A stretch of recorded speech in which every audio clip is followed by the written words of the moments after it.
Assalamualaikum warahmatullahi wabarakatuh.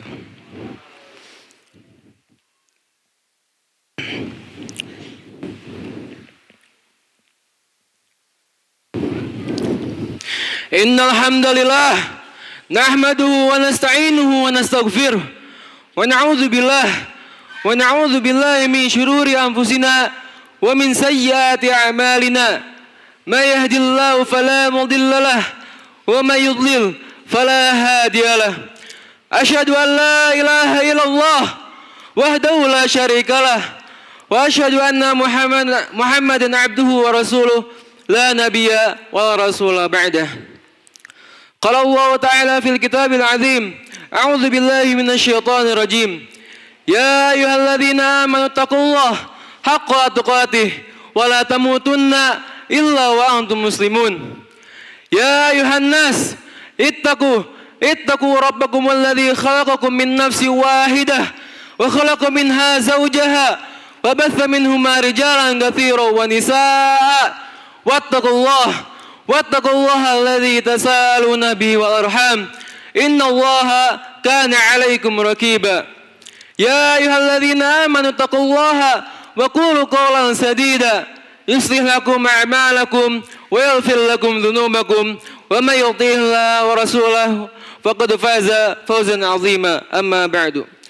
Fa in asdaqal hadithi kitabullah wa khairal huda Muhammadin sallallahu alaihi wasallam wa syarrul umuri muhdatsatuha fa inna kulla muhdatsatin fid dini bid'ah wa kulla bid'atin dhalalah wa kulla dhalalatin finnar.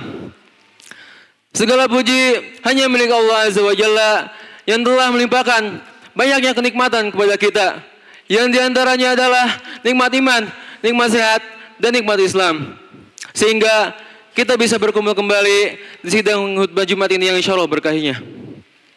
Salawat serta salam tak lupa juga kita curah limpahkan kepada Nabi besar kita, Nabi Muhammad sallallahu alaihi wasallam beserta para keluarganya, para sahabatnya, serta pengikutnya sampai akhir zaman ini.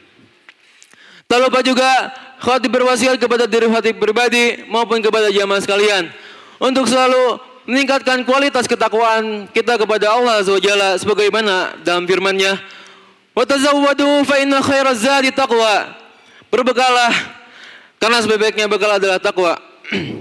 Hadirin sidang Jumat yang dirahmati Allah Azza wa Jalla. Pemimpin atau penguasa adalah manusia biasa yang pasti memiliki kekurangan dan pasti memiliki kekurangan.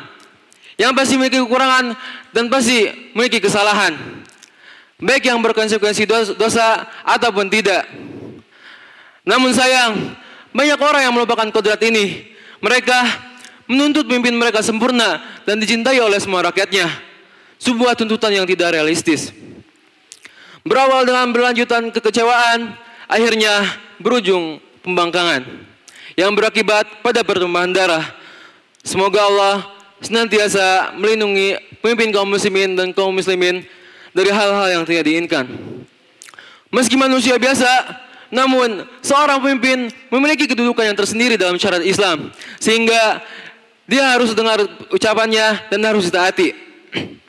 Kewajiban ini terus melekat walaupun dia berbuat kezaliman dan melakukan penyimpangan, walaupun dia melakukan kefasikan dan kemaksiatan, selama itu dia sampai kepada kekufuran dan selama itu bukan untuk berbuat maksiat.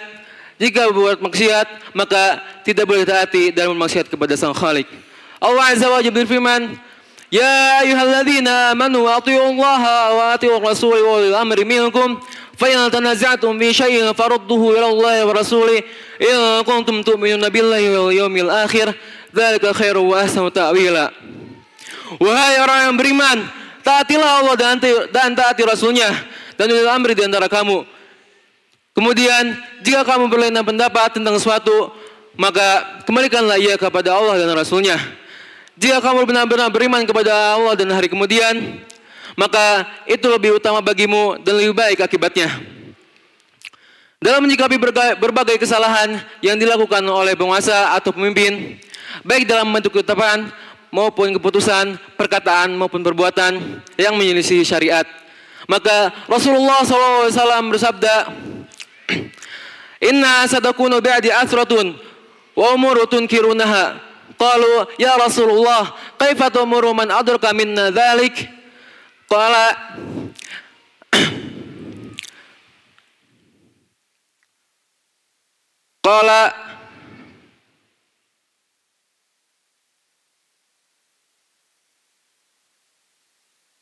Qalu ya Rasulullah, kaifa tamuru man adraka minna dzalik?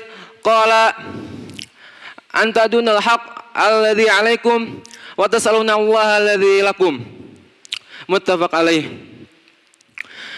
Dari petunjuk Nabi SAW ini, rakyat berkewajiban untuk menunaikan hak penguasa dengan perkara mentaatinya dengan perkara yang bukan maksiat, serta melakukan kebaikan untuknya, tidak membangkang dan tidak melakukan penyimpangan. Ketaatan yang sesuai dengan ketentuan syariat kepada pemimpin merupakan bentuk realisasi keimanan dan ketakwaan kepada Allah Azza wa Jalla. Asasnya, ikhlas bukan tamak terhadap dunia. Jika ini faktanya, maka pahala dari Allah Azza wa Jalla akan pasti didapatkan dan keberkahan akan turun menyapa bumi. Allah Azza wa Jalla berfirman yang artinya, jika para penduduk negeri beriman dan bertakwa, niscaya kami akan limpahkan kepada mereka keberkahan dari langit dan bumi. Tetapi mereka mendustakan ayat kami, maka kami siksa mereka sebagai akibat perbuatan mereka. Penguasa ada yang baik dan juga sebaliknya. Jika dia baik, maka alhamdulillah. Namun seandainya ada penguasa yang divonis keluar dari Islam oleh para ulama, kita diperbolehkan untuk keluar dari ketaatannya dengan syarat memiliki kemampuan dan tidak menimbulkan mafadat yang lebih besar bagi umat Islam. Hadirin sidang Jumat yang dirahmati Allah Azza wa Jalla, di sini kita diuji seberapa besarkah keimanan kita kepada kitabullah dan sunnahnya. Semoga Allah senantiasa melimpahkan kebaikan kepada pemimpin kaum muslimin dan kaum muslimin. Ajaran Islam dalam semua aspeknya memiliki hikmah dan tujuan tertentu. Hikmah dan tujuan ini diistilahkan oleh para ulama dengan dengan maqasid syariah, yaitu maslahat yang bisa diraih oleh seorang hamba baik di dunia maupun di akhirat. Begitu juga dengan ketaatan kepada pemimpin yang zalim sekalipun, apalagi perkara ini adalah prinsip ajaran Ahlussunnah wal Jamaah dan disepakati oleh para ulama. Jika umat Islam ingin mengamalkan wasiat Rasulullah SAW ini, niscaya mereka akan terlimpahkan kebaikan dan keberkahan. Di antara keberkahan taat kepada pemimpin adalah yang pertama, pahala besar di akhirat. Karena Allah telah mewajibkan taat kepada pemimpin. Perkara ini menjadi ibadah utama. Karena menjalankan kewajiban adalah yang paling Allah cintai. Di saat rakyat diuji dengan pemimpin yang zalim dan mereka bisa bersabar, maka mereka akan mendapat pahala yang besar karena telah menjalankan kewajibannya. Yang kedua, keamanan dan stabilitas. Keamanan adalah suatu nikmat yang terbesar yang harus kita jaga bersama. Di antara kiatnya adalah iman dan takwa dalam semua ajaran Islam, termasuk taat kepada pemimpin. Yang ketiga, terwujudnya maslahat besar rakyat dan terhindarnya kerusakan yang lebih besar. Kewajiban taat kepada pemimpin meskipun zalim bukanlah karena Islam pro kezaliman, tapi justru Islam lebih mandang ke depan dan mementingkan rakyatnya. Jika wibawa penguasa akan jatuh dan stabilitas tercabik. Jika sudah begitu, maka rakyat kecil yang akan menjadi korban pertamanya dan terbesarnya. Apalagi jika sampai terjadi kudeta berdarah. Aqulu qouli hadza wa astaghfirullahi wa lakum wa lisal muslimin li kulli dhanbin fastaghfiruhu innahu wal ghafurur rahim.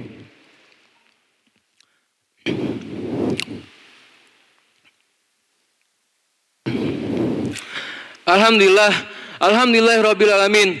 Wassalatu wassalamu ala asyrafil anbiya'i wal mursalin nabiyina Muhammadin wa ala alihi washabihi ajma'in. Amma ba'du. Dari yang sudah Khatib sampaikan pada khutbah pertama tadi, jelaslah bahwa tetap menjaga ketaatan kepada pemimpin adalah ajaran Islam. Bahkan adalah prinsip ajaran Ahlussunnah wal Jamaah. Dengan demikian, tentu perkara ini mengandung maslahat yang besar dan akan memberikan keberkahan bagi umat Islam yang meyakini dan mengamalkannya. Namun ironisnya, banyak umat Islam yang karena dorongan semangat semata dan tidak mengetahui hukum Islam seputar kepemimpinan, atau mengetahuinya tapi tidak mengamalkannya. Sehingga banyak dari negeri-negeri mereka yang dilanda konflik berkelanjutan dan jauh dari berkah. Hal ini tidak aneh, karena dengan demikianlah janji Allah Azza wa Jalla bagi umat yang menyelisihi dan menyusahkan agama mereka. Syekhul Islam Ibnu Taimiyah berkata, barangkali hampir tidak diketahui ada sekelompok orang yang melakukan kudeta terhadap pemimpin, melainkan di dalam kudeta tersebut terdapat kerusakan yang besar daripada kerusakan yang dihilangkan. Hadirin sidang Jumat yang dirahmati Allah Azza wa Jalla, semoga Allah Azza wa Jalla membimbing umat Islam untuk kembali mempelajari agama mereka dan mengamalkannya dalam semua aspek kehidupan. Dan semoga juga kita selalu berada di lindungan Allah Azza wa Jalla. Amin ya Allah ya rabbal alamin. Inna Allah wa malaikatahu yusholluna 'alan nabi. Ya ayyuhalladzina amanu shallu 'alaihi wa sallimu taslima. Allahumma shalli 'ala Muhammad wa 'ala ali Muhammad kama shallaita 'ala ali Ibrahim wa 'ala ali Ibrahim innaka Hamidum Majid. Wa barik 'ala Muhammad wa 'ala ali Muhammad kama barakta 'ala ali Ibrahim wa 'ala ali Ibrahim innaka Hamidum Majid. Allahumma ighfir lil muslimina wal muslimat wal mu'minina wal mu'minat al ahya'i minhum wal amwat innaka samiun qaribun mujibud da'wat ya qadiyal hajat. ربنا لا تزغ قلوبنا بعد إذ هديتنا وهب لنا من لدنك رحمة إنك أنت الوهاب. اللهم إنا نسألك الهدى والتقى والعفاف والغنى. اللهم إنا نسألك الهدى والتقى والعفاف والغنى. اللهم أحسن عاقبتنا في الأمور كلها وأجرنا من خزي الدنيا. اللهم أصلح ولاة أمورنا. اللهم وفقهم لما فيه صلاحهم وصلاة الإسلام والمسلمين. اللهم أبعد عنهم بطانة السوء وقرب إليهم أهل الخير والناصحين يا رب العالمين. ربنا هب لنا من أزواجنا وذريتنا قرة أعين واجعلنا للمتقين إماما. ربنا آتنا في الدنيا حسنة وفي الآخرة حسنة وقنا عذاب النار. وصلى الله على نبينا محمد وعلى آله وصحبه ومن تبعهم بإحسان إلى يوم الدين. وآخر دعوانا الحمد لله رب العالمين. قيموا الصلاة.